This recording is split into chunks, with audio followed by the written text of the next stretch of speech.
2021년 2월 24일 LA 오늘의 교회 가정에서 함께하는 영상 새벽 예배입니다. 오늘은 마태복음 17장 1절에서 13절까지 말씀을 본문으로 산 아래의 신앙을 추구하십시오라는 제목으로 말씀 전해주십니다. 그리고 6일 후에 예수께서 베드로와 야고보와 야고보의 동생 요한을 데리고 높은 산으로 올라가셨습니다. 예수께서는 그들 앞에서 모습이 변모돼 얼굴이 해처럼 빛나고 옷이 빛처럼 하얗게 됐습니다. 바로 그때 모세와 엘리야가 그들 앞에 나타나 예수와 이야기를 나눴습니다. 베드로가 예수께 말했습니다. 주여, 우리가 여기 있으니 참 좋습니다. 주께서 원하신다면 제가 여기에다 초막 셋을 만들되 하나는 주를 위해, 하나는 모세를 위해, 하나는 엘리야를 위해 짓겠습니다. 베드로가 말하고 있을 때 빛나는 구름이 그들을 덮더니 구름 속에서 소리가 들려왔습니다. 이는 내가 사랑하는 아들이다. 내가 그를 기뻐한다.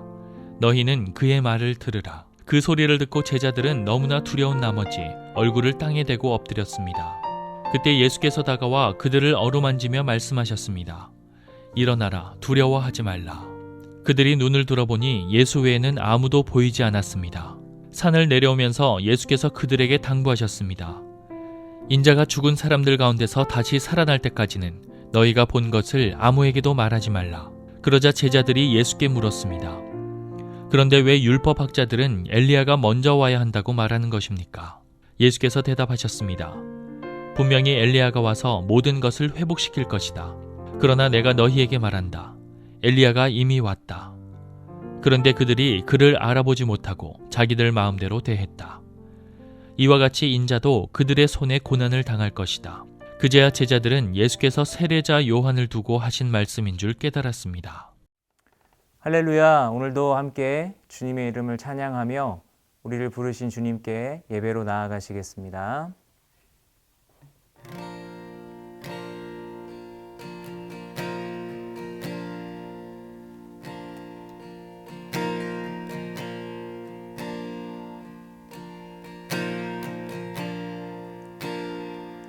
주님 뜻대로 살기로 했네. 주님 뜻대로 살기로 했네. 주님 뜻대로 살기로 했네. 뒤돌아서지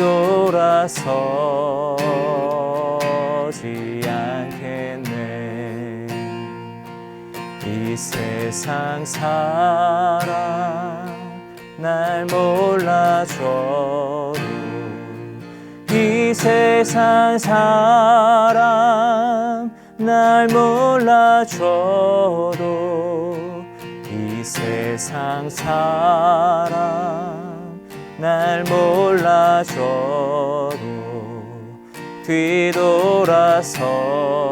뒤돌아서지 않겠네.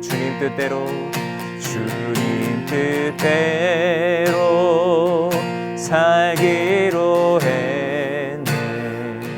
주님 뜻대로 살기로 했네. 주님 뜻대로 살기로 했네. 뒤돌아서지 않겠네.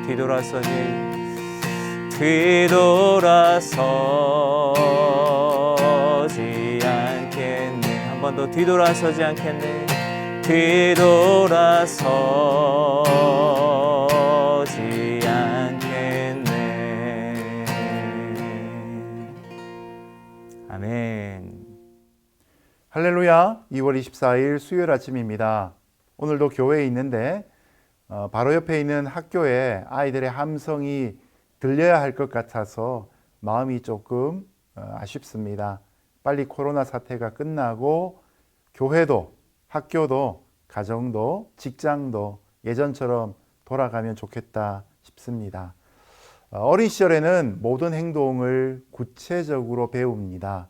신호등을 건널 때 마음속으로 하나, 둘, 셋 세고 손을 번쩍 들고 건너라고 행동을 나누어서 가르치지요. 군대에 가서도 제식 훈련을 하거나 총검수를 할 때에도 부분 동작으로 나누어서 가르칩니다. 왜 그렇습니까? 그렇게 해야 배울 수 있기 때문이지요. 그러나 성인이 되면 굳이 그런 모형으로나 실습으로 가르치지 않고 말로 가르칩니다. 매뉴얼로 가르칩니다. 왜 그렇습니까? 다 컸기 때문에 지식과 정보를 조작할 수 있는 능력이 있기 때문입니다. 자, 여러분 오늘도 우리의 신앙이 모형에만 집착되어 있는지 아니면 원형을 잘 알고 있는지 구체적인 행동 하나하나를 다 가르쳐야 행하는지 아니면 말씀을 통해서 세상보다 더 뛰어난 하나님의 사람으로 살아가는지 스스로 돌아볼 수 있기를 주님 이름으로 축복합니다. 그리고 6일 후에 예수께서 베드로와 야고보와 야고보의 동생 요한을 데리고 높은 산으로 올라가셨습니다. 예수께서는 그들 앞에서 모습이 변모돼 얼굴이 해처럼 빛나고 옷이 빛처럼 하얗게 됐습니다. 바로 그때 모세와 엘리야가 그들 앞에 나타나 예수와 이야기를 나눴습니다. 예수님은 제자들에게 당신께서 십자가를 지실 것을 알리셨지만 제자들은 여전히 예수님이 가시는 길을 이해하지 못했습니다. 그래서 예수님은 제자들에게 십자가 후에 오는 부활을 가르치시기 위해 베드로와 야고보와 요한을 데리고 높은 산으로 올라가셔서 그들이 보는 앞에서 변모하셨습니다.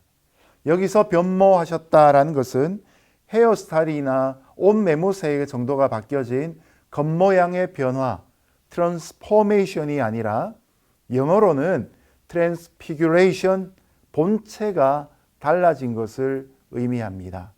히브리서 3장 1절이 이 부분을 정확하게 묘사하는데요. 예수님은 하나님의 영광의 강체시요 그 본체의 형상이시라 그의 능력의 말씀으로 만물을 붙드시며 죄를 정결하게 하시는 일을 하시고 높은 곳에 계신 지극히 크신 이의 우편에 앉으셨느니라. 바로 이 모습이 바로 예수님의 변화된 모습이었던 것이죠.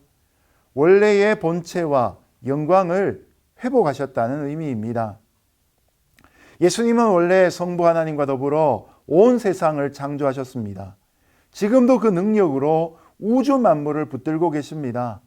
잠시 2000년 전에 우리와 같은 인간이 되시기 위해 접어놓으셨던 그 본체의 영광이 이 변화산에서는 밖으로 퍼져나왔으니 세 제자가 얼마나 놀라고 얼마나 당황스러웠겠습니까?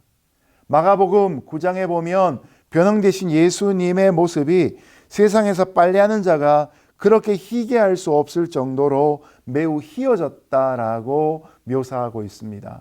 여러분, 마가의 스승이 베드로였기 때문에 베드로가 직접 본 것을 마가복음 9장에서 묘사하니까 우리는 정말 그 현장에 일어난 일을 알 수 있는 것이죠. 그러므로 제자들도 이 예수님의 모습을 보면 사실은 소망에 불타올라야 할 것입니다. 왜냐하면 지금까지 보지 못했던 본체의 영광, 부활의 영광을 잠깐이나마 경험했기 때문입니다. 자, 그런데 이 세 명의 제자들의 반응이 의외입니다. 이어지는 말씀 함께 읽겠습니다. 시작. 베드로가 예수께 말했습니다. 주여, 우리가 여기 있으니 참 좋습니다. 주께서 원하신다면 제가 여기에다 초막 셋을 만들되 하나는 주를 위해, 하나는 모세를 위해, 하나는 엘리야를 위해 짓겠습니다. 베드로가 말하고 있을 때에 빛나는 구름이 그들을 덮더니 구름 속에서 소리가 들려왔습니다. 이는 내가 사랑하는 아들이다. 내가 그를 기뻐한다. 너희는 그의 말을 들으라. 변형되신 예수님을 보고 베드로는 너무나 황홀했습니다. 그러나 그는 의외의 말을 합니다. 예수님 여기 집을 짓고 천년 만년 같이 살면 좋겠습니다. 이런 제안을 한 것이죠. 여러분, 예수님이 왜 변화산에 올라가셨고 왜 그 변모된 모습을 보여주신 것입니까? 예수님이 십자가의 고난을 당하신 후에 바로 이런 영광에 이르실 것이다. 회복될 것이다라는 것을 보여주기 위한 목적이었습니다. 그런데 베드로는 예수님이 보여주고자 하시는 메시지와는 관계없이 그저 십자가 없는 영광 가운데 빨리 도달하고 싶은 마음을 고백하고 만 것이죠. 이때 하나님이 얼마나 답답하셨던지 하늘에서 말씀하시기를 그의 말을 들으라 라고 말씀하셨습니다. 예수님이 세례 받으실 때 하셨던 바로 그 말씀, 이는 내 사랑하는 아들이다. 내가 그를 기뻐한다. 너희는 그의 말을 들으라. 이렇게 강조하며 말씀하신 것이죠. 그의 말을 들으라는 것이 무엇입니까? 이미 예수님이 계속해서 주고 계신 메시지, 예수님이 십자가를 지실 것이다. 고난을 통과하셔야 한다. 우리 죄악으로 인해 예수님이 십자가에 죽으시기 위해 이 땅에 오셨다. 이 말씀을 들으라고 강조하고 있는 것이죠. 오늘날 우리에게도 하나님이 너희는 그의 말을 들으라 라고 말씀하신다면 이 그의 말의 의미가 무엇입니까? 바로 2000년 전 예수 그리스도께서 이 땅에 우리 죄 때문에 오셔서 우리를 살리시기 위해 십자가를 지시고 우리를 위해 부활하셨다는 이 신앙의 가장 중심을 깨닫고 믿고 영접하라고 말씀하고 계신 것이죠. 여러분, 신앙생활이라는 것은 결국 내가 생각하고 내가 바라는 것을 하나님께 받고 구하는 것이 결코 아닙니다. 먼저는 주님의 음성에 귀 기울여야 합니다. 여러분, 우리도 기도 가운데 예배 가운데 이 변화산의 체험을 할 필요가 있습니다. 옛날 예수님이 올라가신 변화산이 오늘날 어디인가? 그 산을 찾아서 그에 올라갈 필요가 꼭 있지 않을 것입니다. 오늘도 성령의 충만함이 임하는 자리가 모두 변화산이 될 수 있는 것이죠. 그때 하나님이 하신 말씀을 우리가 귀담아 들어야 합니다. 우리가 들어야 될 복음의 말씀을 듣는 것이죠. 우리가 들어야 될 소명의 부르심을 듣는 것이죠. 우리가 들어야 될 책망의 말씀을 듣는 것이죠. 너무나 시대가 편해지니까 신앙생활을 거꾸로 하려고 하는 분들이 우리 모습 속에서 나타납니다. 저부터도 그렇습니다. 팬데믹의 상황 가운데 익숙해지니까 과거에 그렇게 복잡했던 신앙으로 과연 돌아갈 수 있을까 염려가 됩니다. 그런데 여러분, 복잡한 것이 좋기 때문이 아니라 하나님을 사랑하기 때문에 우리가 해야 될 그 삶을 우리는 번거로워하지 않았으면 좋겠습니다. 오늘도 내 마음에 차오르는 인간의 욕구를 성령의 능력으로 잠재우고 내 생각은 다 내려놓고 하나님의 음성에 따라 주님의 말씀에 순종할 수 있는 저와 여러분 되시기를 축복합니다. 그 소리를 듣고 제자들은 너무나 두려운 나머지 얼굴을 땅에 대고 엎드렸습니다. 그때 예수께서 다가와 그들을 어루만지며 말씀하셨습니다. 일어나라, 두려워하지 말라. 그들이 눈을 들어보니 예수 외에는 아무도 보이지 않았습니다. 제자들은 하나님의 임재를 보고 하나님의 말씀을 들었을 때 너무나 두려웠습니다. 그래서 경외심 때문에 땅에 엎드려지고 말았습니다. 사도행전 9장을 우리가 떠올리게 되는 부분이죠. 그러자 예수님은 그들에게 손을 내밀어 다시 일어나라, 두려워하지 말라고 위로해 주셨습니다. 제자들이 눈을 떠보니 모세도 엘리야도 다 떠나가고 구름도 사라지고 난 다음이었습니다. 그들이 느꼈던 환상에서 비로소 현실로 돌아왔던 것이죠. 여러분, 우리는 환상을 중요시해야 합니다. 그러나 환상만을 따라 살아가면 곤란합니다. 왜냐? 환상은 일시적인 것이기 때문입니다. 환상이 분명히 실제한다 할지라도 우리의 기억이 온전치 못하기 때문에 우리가 환상 가운데 보고 들은 것들을 다 기억하고 표현할 수 없습니다. 여러분, 요한계시록에 나오는 내용들이 진짜 하나님 나라일까요? 저는 그렇지 않다고 생각합니다. 저뿐만 아니라 수많은 학자들이 같은 이야기를 합니다. 인간의 감각을 통과하고 인간의 더딘 표현을 통과하면 천국의 그 아름다움을 과연 몇 퍼센트 표현할 수 있을까요? 여러분, 이 환상에서부터 우리는 다시 현실로 돌아와야 할 것입니다. 신앙생활은 환상이 아니라 현실에서 하기 때문에 그렇습니다. 예수님도 환상을 거두시고 현실 가운데 제자들을 다시 불러내지 않으셨습니까? 하나님의 말씀을 기억나기 위해 잠깐의 환상이 필요합니다. 그러나 우리가 영원히 따라가야 할 것은 바로 주님의 말씀입니다. 주님과 함께 환상에서 다시 현실로 돌아올 수 있는 저와 여러분 되시기를 주님 이름으로 부탁합니다. 산을 내려오면서 예수께서 그들에게 당부하셨습니다. 인자가 죽은 사람들 가운데서 다시 살아날 때까지는 너희가 본 것을 아무에게도 말하지 말라. 그러자 제자들이 예수께 물었습니다. 그런데 왜 율법학자들은 엘리야가 먼저 와야 한다고 말하는 것입니까? 베드로, 야고보, 요한 세 제자가 예수님과 함께 산에서 내려왔습니다. 예수님은 십자가에 죽으시고 다시 살아나시기 전에 이 일을 아무에게도 알리지 말라고 엄하게 명령하셨습니다. 왜냐하면 사람들은 영광을 보면 그 영광에 취해서 십자가를 지지 않고 십자가의 어려움을 거부하기 때문입니다.